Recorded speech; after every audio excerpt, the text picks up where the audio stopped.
Hi friends, engineering mechanics பார்த்துட்டு இருக்கோம். அதில் ஸ்டாட்டிக்ஸில் செகண்ட் டாபிக் ரிசல்டன்ட் பார்க்க போகிறோம்.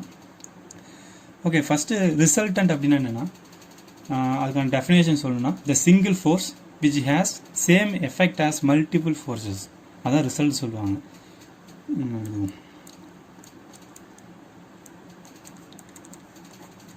ரிசல்டன்ட் அப்படின்னா என்னென்னா, a single force which has same effect as multiple forces, இதுதான் ரிசல்ட்னு சொல்லுவாங்க. அதாவது என்னென்னா, ஒரு மல்டிபிள் ஃபோர்ஸஸ் இருக்கிற ஒரு சிஸ்டத்தை கன்சிடர் பண்ணிப்போம். அந்த மல்டிபிள் ஃபோர்ஸஸோட ரிசல்டன்ட் ஃபோர்ஸ் கண்டுபிடிக்க சொல்லுவாங்க. அந்த ரிசல்டன்ட் ஃபோர்ஸ் ஒரு சிங்கிள் ஃபோர்ஸாக இருக்கும். இப்போது ஒரு 3 ஃபோர்ஸஸ் ஆக்ட் ஆகுதுன்னு வச்சுங்க. அந்த 3 ஃபோர்ஸஸோட ரிசல்டன்ட் ஒரு சிங்கிள் ஃபோர்ஸ். அந்த ரிசல்டன்ட்டோட அந்த வேல்யூ, அதை எஃபெக்ட்டு மற்ற அந்த 3 ஃபோர்ஸஸ் ஆக்ட் ஆகுது இல்லையா, அதோட எஃபெக்ட்டுக்கு ஈக்குவலாக இருக்கும். அதனால தான் ரிசல்டன்ட் அப்படின்னு சொல்கிறாங்க. ஸோ இதுக்கு ஒரு எக்ஸாம்பிளோட சொன்னோன்னா, ஒரு பாயிண்ட் ஓன்னு வச்சுப்போம். இது ஒரு ஃபோர்ஸு, இது ஒரு ஃபோர்ஸ்னு வச்சுப்போம். இந்த ஃபோர்ஸை P அப்படின்னு டினோட் பண்ணுவோம். இதை வந்து Qன்னு வச்சுப்போம். நம்ம ஃபோர்ஸை இன் டர்ம்ஸ் ஆஃப் நியூட்டனில் சொல்லுவோம். இதுவும் நியூட்டனில் இருக்கட்டும். 2 ஃபோர்ஸுக்கு இடையே உள்ள ஆங்கிளை ஆல்ஃபா அப்படின்னு, இந்த என்டையர் ஸ்டாட்டிக்ஸ் ஃபுல்லாக நம்ம இந்த நொட்டேஷன் தான் யூஸ் பண்ண போகிறோம். 2 ஃபோர்ஸஸுக்கு இடையே உள்ள ஆங்கிள் ஆல்ஃபா அப்படின்னு வச்சுக்கிறோம். இப்போது இதோட ரிசல்டன்ட் எப்படி இருக்குன்னு பார்த்தீங்கன்னா, மேபி இப்படி இருக்கலாம், R அப்படின்னு வச்சுக்கலாம். இதுதான் இதோட ரிசல்டன்ட். இப்போது இந்த P அண்ட் Q இந்த ரெண்டோட எஃபெக்டும் இந்த ஆரோட எஃபெக்ட்டுக்கு ஈக்குவலாக இருக்கும். அதுதான் ரிசல்டன்ட். இந்த ரிசல்டண்ட்டை கண்டுபிடிக்க ப்ராப்ளமேட்டிக் சைடில் 2 மெத்தட் யூஸ் பண்ணுறாங்க. First one graphical method. இந்த கிராஃபிக்கல் மெத்தட் இருக்குது. அப்புறம் ரெண்டாவது வந்து analytical method.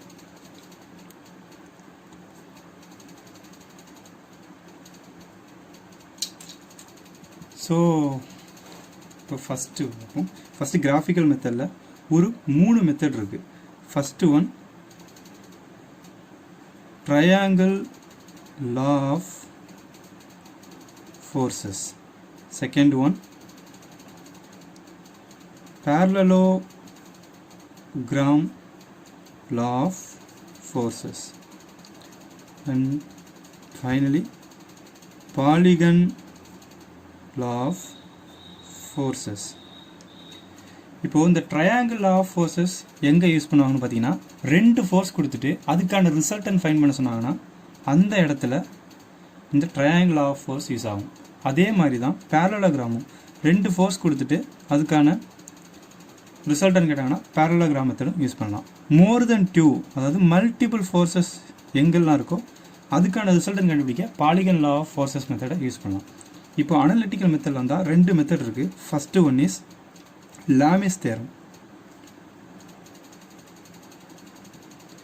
Second one resolution of forces.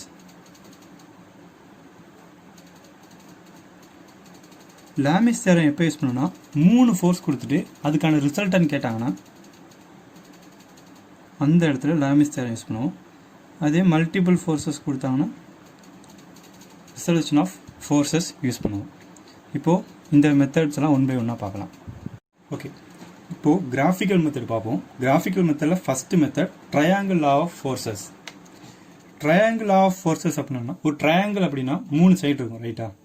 இப்போது இதோட டெஃபினேஷன் எப்படி இருக்குன்னு பார்த்தீங்கன்னா, if forces are represented by vector in magnitude and direction one after other, then the closing side of the triangle in opposite sense is resultant in magnitude and direction. அப்படின்னா என்னென்னா, ஒரு முக்கோணத்தோட 2 பக்கத்தில் ஃபோர்ஸஸை வெக்டாராக magnitude and டைரக்ஷனில் நம்ம one after another நம்ம add பண்ணோம் அப்படின்னா அதோட க்ளோசிங் சைட் ரிசல்டண்ட்டாக இருக்கும், பட் ஆப்போசிட் டைரக்ஷனில் இருக்கும் அப்படிங்கிறது தான். இப்போ புரிகிற மாதிரி ஒரு எக்ஸாம்பிளில் பார்ப்போம். இப்போது இதை O அப்படின்னு வச்சுக்கோங்க. இங்கே ஒரு ஃபோர்ஸ் இருக்குது. இதோட இது மேக்னிடியூட் P நியூட்டன். இங்கே ஒரு ஃபோர்ஸ் இருக்குது, இது Q நியூட்டன் அப்படின்னு வச்சுக்கிட்டோம் அப்படின்னா, இப்போது இதை நம்ம வெக்டாராக ரெப்ரசன்ட் பண்ணி ஒரு ட்ரையாங்கிள் ஃபார்ம் பண்ணணும். இப்போது ஓங்கிற பாயிண்ட் இருக்குது. இப்போது இந்த Pங்கிற ஃபோர்ஸை O to A அப்படின்னு நம்ம மென்ஷன் பண்ணுறோம், வெக்டாராக மென்ஷன் பண்ணோம் அப்படின்னா இதோட டைரக்ஷன் இப்படி இருக்கும். இது வந்து magnitude P Newton. One after another அப்படின்னா இது எங்கே முடியுதோ அந்த இடத்துல இந்த Qங்கிற ஃபோர்ஸை நம்ம ஆட் பண்ணணும். நான் முன்னாடியே சொன்ன மாதிரி ரெண்டு ஃபோர்ஸுக்கு இடையில உள்ள ஆங்கிள் ஆல்ஃபா அப்படின்னு வச்சுக்கிட்டா, இப்போது இதை கொஞ்சம் லைட்டாக எக்ஸ்டெண்ட் பண்ணிங்கன்னா இந்த Qங்கிறது இந்த டைரக்ஷனில் வரும். இந்த இடத்த B அப்படின்னு வச்சுக்கிறோம், இந்த டைரக்ஷனில் இருக்குது. இது வந்து Q நியூட்டன், இது ஆங்கிள் ஆல்ஃபா. ஏன் இங்கே ஆல்ஃபா அப்படி போகிறேன்னா, இந்த இது ஹரிசாண்டல் ஃபோர்ஸாக இருக்குது, இது Q இன்க்ளைண்டாக இருக்குது. ஹரிசாண்டல்லேருந்து இன்க்ளைண்ட் ஆல்ஃபான்னு இருக்குது. ஸோ ஹரிசாண்டல்லேருந்து Q வந்து ஆல்ஃபா டிகிரி வந்து இன்க்ளைண்டாக இருக்குது. ஸோ இப்படி போட்டோம் அப்படின்னா இப்போ ரெண்டு ஃபோர்ஸை ஒன் ஆஃப்டர் அனதர் நம்ம வந்து வெக்டாராக மேக்னிடியூட் அண்ட் டைரக்ஷனில் நம்ம ரெப்ரசன்ட் பண்ணிட்டோம். இப்போ இதோட ரிசல்ட் எப்படி இருக்குன்னு பார்த்தீங்கன்னா, இதோட க்ளோசிங் சைடில் இருக்கும். இப்போ இந்த முக்கோணத்தை நம்ம க்ளோஸ் பண்ணோம்னா இப்படி இருக்குது. இப்போது இதோட ஆப்போசிட் சென்ஸ் அப்படின்னா என்னென்னா, இதுதான் ஆப்போசிட் சென்ஸ், இது ஆர். இதுதான் இதோட ரிசல்டன். இதுதான் ட்ரையாங்கிள் ஆஃப் ஃபோர்ஸஸ். இதில் இந்த OB இருக்கு இல்லையா, இந்த OB தான் ரிசல்டன்ட். அப்புறம் தீட்டா அப்படின்னு ஒரு ஆங்கிள் இன்ட்ரடியூஸ் பண்ணுறோம். இது வந்து இன்க்ளைனேஷன் ஆஃப் ரிசல்டன்ட்.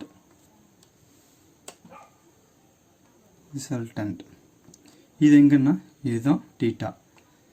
அதாவது ஒரு ஃபோர்ஸுக்கும் ரிசல்டனுக்கும் உள்ள ஆங்கிள் தீட்டா. அதுவே ரெண்டு ஃபோர்ஸுக்கு இடையில உள்ள ஆங்கிள் ஆல்ஃபா. இவ்வளோதான் இந்த ட்ரையாங்கிள் ஆஃப் ஃபோர்ஸஸ். அடுத்து parallelogram law of forces பார்ப்போம். Okay, second one parallelogram law of forces.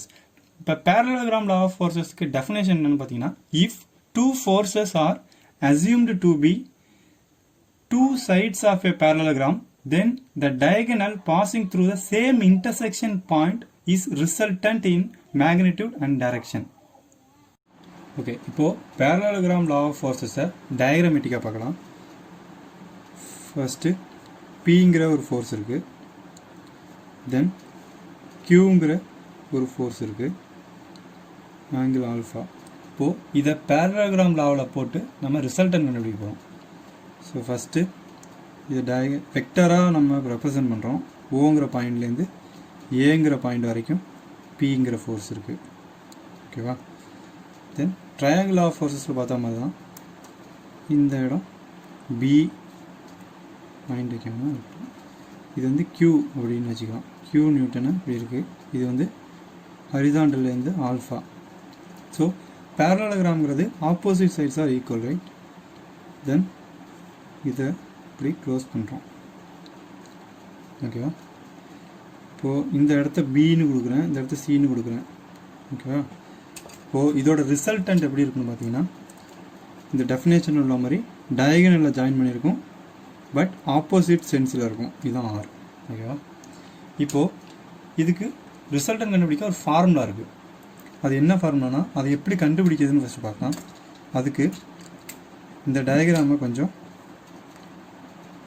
Elaborate பண்ணணும். இங்கே ஒரு ட்ரையாங்கிள் ஃபார்ம் பண்ணுறேன். இதுக்கு இந்த இடத்த Dன்னு வச்சுக்கிறேன். இப்போது ரிசால்வ் பண்ண போகிறோம். அதாவது இந்த ஏசியில் இந்த Q இருக்கு இல்லையா, இந்த Q வந்து இன்க்ளைண்டாக இருக்குது.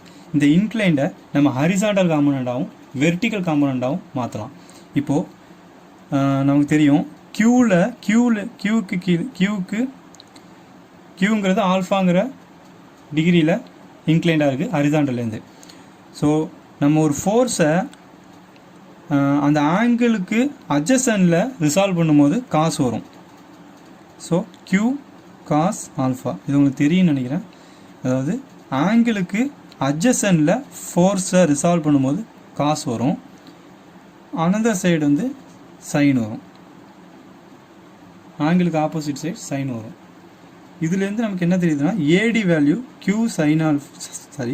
Cos alpha and CD value Q sine alpha. ஓகேவா? இது 2 வேல்யூ நமக்கு இதிலேருந்து கிடைக்கிது. இதை வச்சுப்போம். இப்போது இந்த இருக்குல்லையா அந்த ஓசிடி ட்ரையாங்கிள் ஓசிடியை தனியாக எடுத்து நான் ட்ரா பண்ணுறேன். ஓடி வெர்டிகலாக இருக்குது, C and this is R right, this is P and this is Q sine alpha, இதோட மேக்னிடியூட். அண்ட் இது பார்த்தீங்கன்னா ஓ டு ஏ வந்து பி, ஏ டு டி வந்து Q cos alpha. So total Q P plus Q சைனா cos alpha, ரைட்டா? இப்போது Pythagoras theorem apply பண்ண போகிறோம்.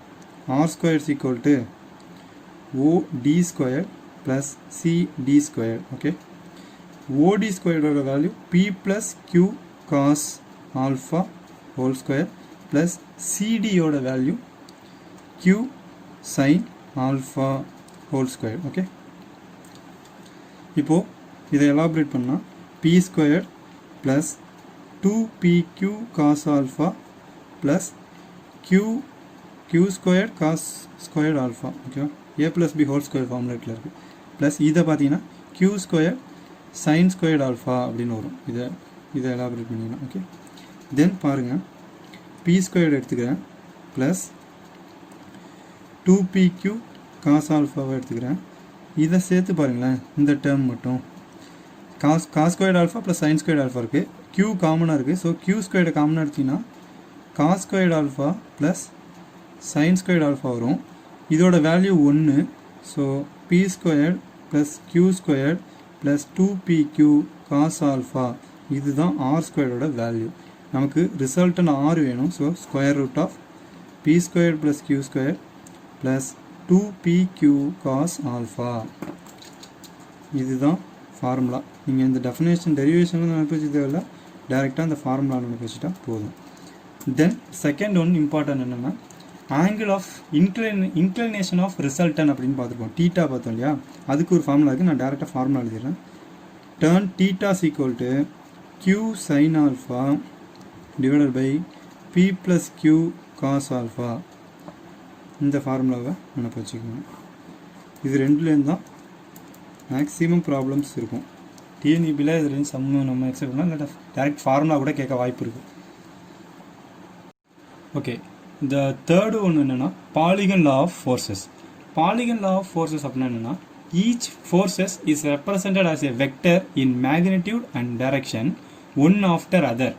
தென் the closing side of the polygon is opposite sense is resultant in magnitude and direction. புரிஞ்சிருக்கும். அதாவது என்னென்னா ஒரு பாலிகன் அப்படின்னா நிறைய பக்கம் இருக்கிறது தான் பாலிகன். மோர் தென் 3 ஃபேஸஸ் இருக்கிறது தான் பாலிகன் சொல்லுவாங்க. மோர் தென் 4 ஃபேஸஸ், ரைட்? 3 ஃபேஸஸே பாலிகன் தான். அந்த பாலிகனில் பார்த்தீங்கன்னா நிறைய ஃபோர்ஸஸ் இருக்குது. ஒரு இப்போது கன்சிடர் ஒரு 4 ஃபோர்ஸ் இருக்கிற ஒரு சிஸ்டம் இருக்குன்னு வச்சுங்க. அந்த 4 ஃபோர்ஸையும் ஒரு பேரலோகிராமாக நீங்கள் ஃபார்ம் பண்ணிங்கன்னா அந்த 5ஆவதாக நம்ம அதை க்ளோஸ் பண்ணுற இடம் ரிசல்டண்ட்டாக இருக்கும், ஆப்போசிட் டைரக்ஷனாக இருக்குன்னு சொல்லுவாங்க. இது நான் ஒரு டயக்ராமேட்டிக்காக சொல்லிடுறேன். இப்போது இந்த பாயிண்ட் வச்சுக்கிறோம், ஓங்கிற ஒரு பாயிண்ட் இருக்குது. இப்போது சும்மா ஒரு ரெஃபரன்ஸ் லைன், இது ஹரிசாண்டல், இது வெர்டிகல் வச்சுப்போம். இந்த இடம் ஓ, இங்கே F1 ஒரு ஃபோர்ஸு, F2 ஒரு ஃபோர்ஸு, F3 ஒரு ஃபோர்ஸு அண்ட் F4 ஒரு ஃபோர்ஸ், 4 ஃபோர்ஸ் இருக்குன்னு வச்சுப்போம். எல்லாமே ஹரிசாண்டல்லேருந்து ஆங்கிள் கொடுக்குறேன். θ1, θ2, θ3 அண்டு ஹரிசாண்டல்லேருந்து θ4. ஓகேவா? இந்த மாதிரி ஆங்கிள் கொடுக்குறேன். சும்மா ஒரு எக்ஸாம்பிள் தான் கொடுக்குறேன். இப்போது இதை வந்து நான் ஒரு பாலிகனாக கன்வெர்ட் பண்ண போகிறேன். எதுக்குன்னா ரிசல்டன் கண்டுபிடிக்க. இப்போ இந்த 4ஐயும் நான் ஒரு பாலிகனாக ஃபார்ம் பண்ணிட்டேன் அப்படின்னா இதோட ரிசல்டன் அந்த க்ளோசிங் சைடு 5ஆவது ஒரு சைடாக இருக்கும். ஓகேவா? இப்போ பாருங்கள், இப்போ என்ன பண்ணுறேன்னா இதை ஒரு இதாக எடுத்துக்கிறேன். இந்த இடத்துல ஓங்கிற பாயிண்ட்டாக வச்சுக்கிறேன். ஓகேவா? இங்கேருந்து இந்த F1 இந்த டைரெக்ஷனில் தானே இருக்குது. ஸோ இதை ஏ அப்படின்னு வச்சுக்கிறேன். இந்த டைரெக்ஷனில் வச்சுட்டு இதை F1 அப்படின்னு வச்சுக்கிறேன். தென் பாருங்கள், ஹரிசாண்டல் இந்த இடத்துல ஒரு ப்ளஸ் போட்டிங்கன்னா ஹரிசாண்டல்லேருந்து லெஃப்ட் சைடு ஹரிசாண்டல்லேருந்து θ2ங்கிறதுல F2 இருக்கா. ஸோ இந்த டைரெக்ஷன் வருமா, இந்த இடத்த பின்னு வச்சுக்கிறேன். இந்த இடத்த F2ன்னு வைக்கிறேன். லெஃப்ட் சைடுலேருந்து θ2 ஓகேவா.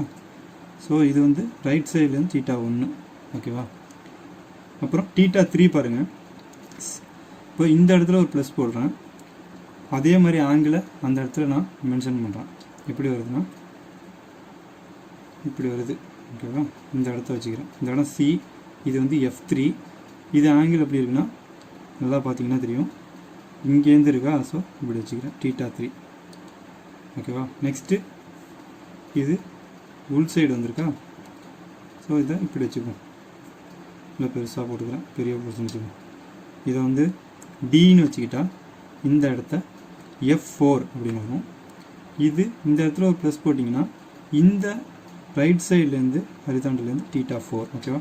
இப்போது ஃபோர்ஸஸ் எல்லாத்தையும் ரெப்ரசன்ட் பண்ணியாச்சு. இப்போது இந்த பாலிகனை நான் க்ளோஸ் பண்ண போகிறேன்.